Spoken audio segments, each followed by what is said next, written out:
centre socio-culturel de Ragon pour découvrir et parler de l'action Escapade Spectacle mise en place par une des commissions du CSC.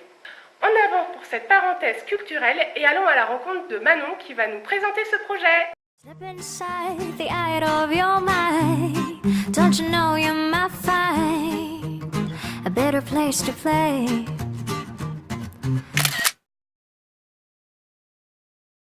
Alors Manon, c'est quoi exactement Escapade Spectacle? Escapade Spectacle, c'est un projet qui est né du constat qu'on n'avait pas tous le même rapport au spectacle vivant. Passer la porte d'un théâtre, pour certains, semble être un jeu d'enfant, et pour d'autres, quelque chose auquel on ne pense même pas. Pourtant, je crois intimement qu'on peut tous se laisser surprendre par les émotions que ça allume, par les horizons que ça ouvre. Les salles de spectacle auxquelles le CSC s'associe ont à cœur d'ouvrir en grand leurs portes. Mais ça ne suffit pas toujours à franchir le pas. Alors Escapade Spectacle a choisi d'être le maillon manquant, celui qui vous ramène devant votre porte, si toutefois vous n'osez pas sortir seul le soir, celui qui s'adapte au porte-monnaie de chacun, celui qui vous tend la main et qui vous dit « on y va ensemble ?» Alors cette année, nous avons eu envie de vous présenter ces spectacles à travers ce petit film, pour vous dire, à vous qui n'osez pas, à vous qui pensez que ce n'est pas pour vous, à vous qui peut-être allez déjà voir des spectacles par vous-même et qui êtes prêt aujourd'hui à aller frapper chez le voisin, qui lui est plus timide, qui lui peut-être vit seul ou est nouveau dans le quartier, vous dire qu'Escapade Spectacle est un projet solidaire, alors vous êtes les bienvenus pour qu'on fasse un bout de chemin ensemble. Merci pour toutes ces informations.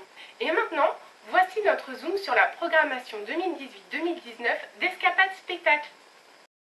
You say that you'll never be, but all the things that you see will slowly fade away.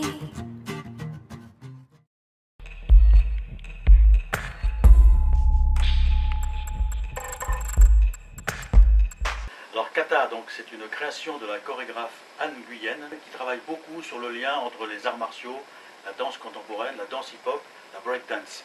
Donc on a 8 danseurs au plateau. Le kata, ça signifie finalement un code de mouvement qui sont donc préparés dans les arts martiaux. Et c'est un propos évidemment sur cette violence du monde, cette violence supposée, cette compétition aussi qu'on a, la notion d'honneur, la notion de bravoure, la notion de gagner. Et elle démonte un peu tout ça finalement dans ce spectacle avec une chorégraphie évidemment qui nous emmène sur une sorte de battle et puis aussi des moments évidemment d'apaisement, de douceur qui nous disent aussi que le monde c'est pas que ça, c'est pas que la compétition. C'est un spectacle qui se voit en famille à partir de 6 ans, mais c'est un spectacle qui est visible parce qu'il est très visuel, très spectaculaire. Il y a de la musique, il y a de la danse, il y a des très beaux danseurs, des beaux corps sur le plateau et ça se voit en famille à partir de 6 ans sans aucun problème. Paradis. On ne se remet jamais du pays de l'enfance, de la vacance du temps. On ne se remet jamais. Ma langue maternelle va mourir et j'ai du mal à vous parler d'amour. C'est un solo de Yannick Jolin accompagné d'un musicien béarnais qui s'appelle Alain Larribet où il nous parle de la question des langues. La langue maternelle, les langues dominantes, les langues dominées, les patois, les langues officielles, en fait tout ça, ça nous raconte finalement à travers un spectacle d'humour qui est vraiment très drôle avec les accents de patois comme du Marais Poitevin et de la Vendée de Yannick Jolin. Et ça nous parle en même temps, comment dire, de la lutte, comment dire, pour les langues, pour les patois, pour les langues minoritaires. Et donc c'est tout ça, Yannick Jolin, évidemment, dans un florilège de mots et surtout de très bonne humeur. Moi j'ai parlé ma langue jusqu'à l'âge de 6 ans. Et c'est en arrivant au collège que là il y a eu une déflagration, le monde s'était faugé. Là je me suis vraiment rendu compte à quel point on parlait mal. Et là je me suis senti plouc, le plouc.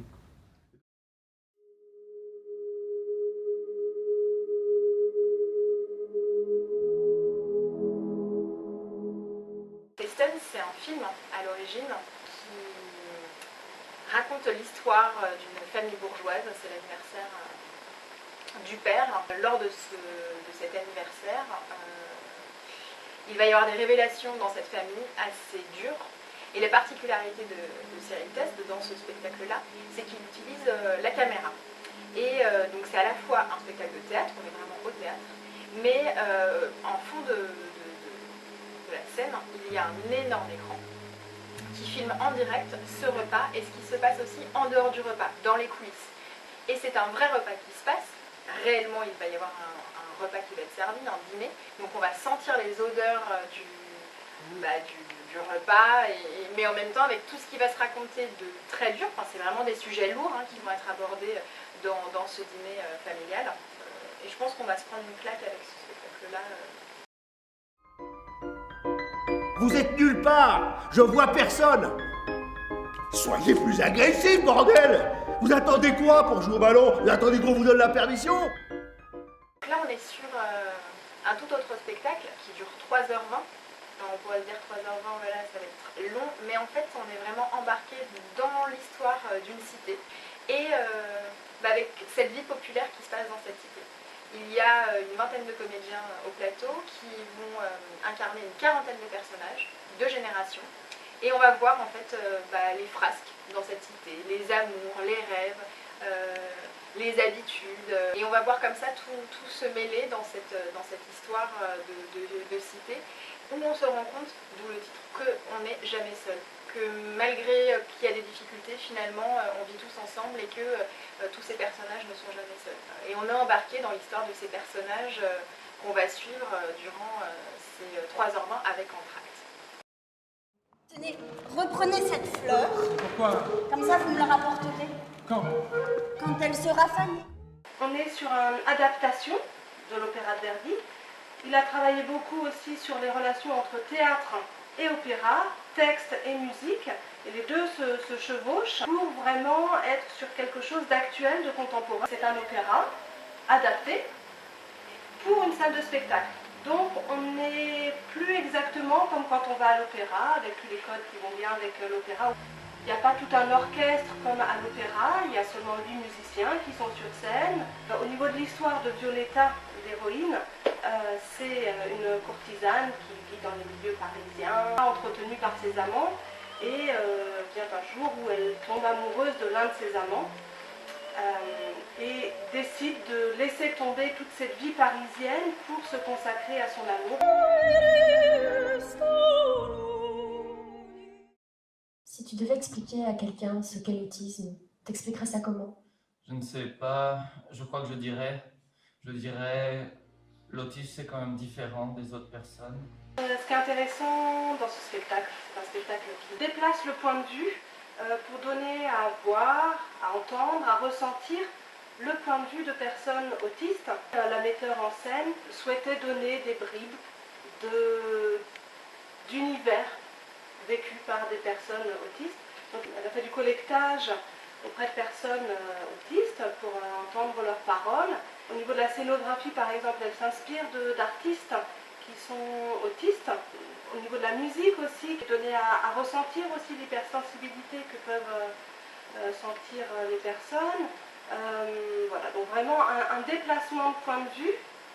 Et puis questionner en fait la question de la norme, de la différence, ou est-ce que c'est la normalité, la différence.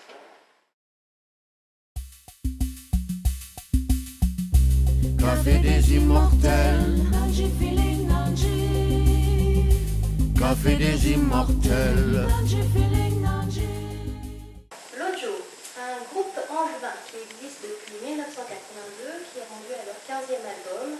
En quelques mots pour les situer, je parlerai de voyage musical, de fraternité, d'influences diverses et variées, des instruments et des influences, des collaborations multiples, de la poésie. Et leur particularité aussi, c'est qu'ils voyagent de par le monde depuis longtemps et ils enregistrent leurs albums avec un studio mobile en fait, de ville en ville et de pays en pays. On va en concert, en bon voyage. J'ai déjà bu mon encre, plume d'orgueil trempée dans des poisons.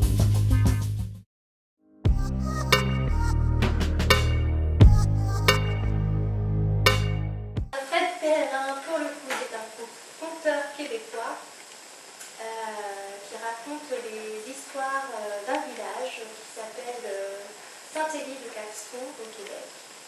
Et il raconte l'histoire de personnages hauts en couleur.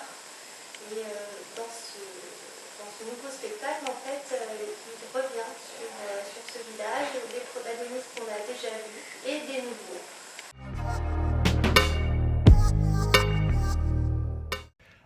Un village en 3D, c'est une nouvelle suite de contes. Fait que c'est une nouvelle aventure. Les gens qui s'y connaissent vont se reconnaître. On va revoir Méo, le barbier du village. On va revoir Toussaint Brodeur, le vendeur de bière sur la slide. Puis avec ce nouvel épisode, ce nouveau conte-là, boum! On tombe dans un flashback. Fait que là, on se retrouve à la naissance, à l'acte fondateur de Saint-Élie-Caxton, et on va comprendre tout ce qui s'est passé par la suite que nous, on connaît déjà.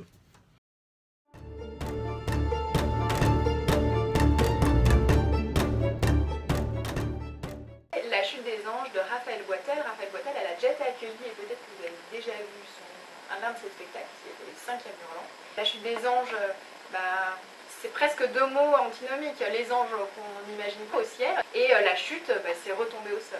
Et dans cette pièce, elle joue vraiment sur ces deux éléments. Il va y avoir beaucoup d'agrès au plateau, des machineries, des structures, où les circassiens vont jouer avec, être en acrobatie, et donc jouer sur les hauteurs et sur les fonds. Elle part sur cette condition humaine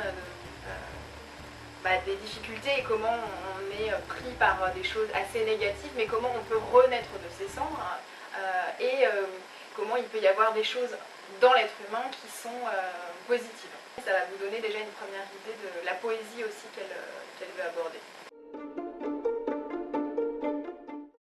You say that you'll never be, but all the things that you see will slowly fade away. Maintenant que vous avez découvert ce beau programme, je suis sûre que vous vous demandez « Et les participants d'Escapade, qu'en pensent-ils » La réponse, c'est maintenant. Ce qui m'a plu, c'est qu'en amont du spectacle, on a covoituré avec des personnes qu'on ne connaissait pas du tout. Du coup, c'est le fait de pouvoir créer du lien aussi avec des personnes du quartier qu'on n'a pour la plupart jamais rencontrées. Et de pouvoir échanger après le spectacle sur nos impressions de la soirée. Alors, oui, on va voir quelques spectacles, mais pas du tout ceux qu'on va voir avec Escapade Spectacle. Et ceux qu'on va voir avec Escapade Spectacle, on n'irait pas de notre plein gré. En fait, on n'y va pas ce qui sont proposés dans le programme, et parce que ça nous permet de découvrir des artistes qu'on ne connaissait pas du tout avant. On peut sortir parce qu'ils nous ramènent, ils nous emmènent, ils nous ramènent, c'est ça déjà. Puis t'es pas toute seule. C'est l'idée de découvrir d'autres lieux avec d'autres gens que des gens avec qui on va actuellement, et d'autres types de spectacles qu'on n'aurait pas forcément été de soi-même. C'est vraiment une découverte à trois niveaux, j'ai envie de dire. Le spectacle, le lieu et les personnes avec qui on y va. Ah oui, volontiers, oui. Et c'est sur ces témoignages que se finit cette vidéo. Vous avez toutes les cartes en main. Je vous dis à très bientôt au CSC Ragon, et surtout, n'hésitez pas à vous inscrire pour venir au spectacle proposé cette année. And so Sally can wait. She knows it's too late as we're walking on by. Her soul slides away, but don't look back in anger, I heard you say.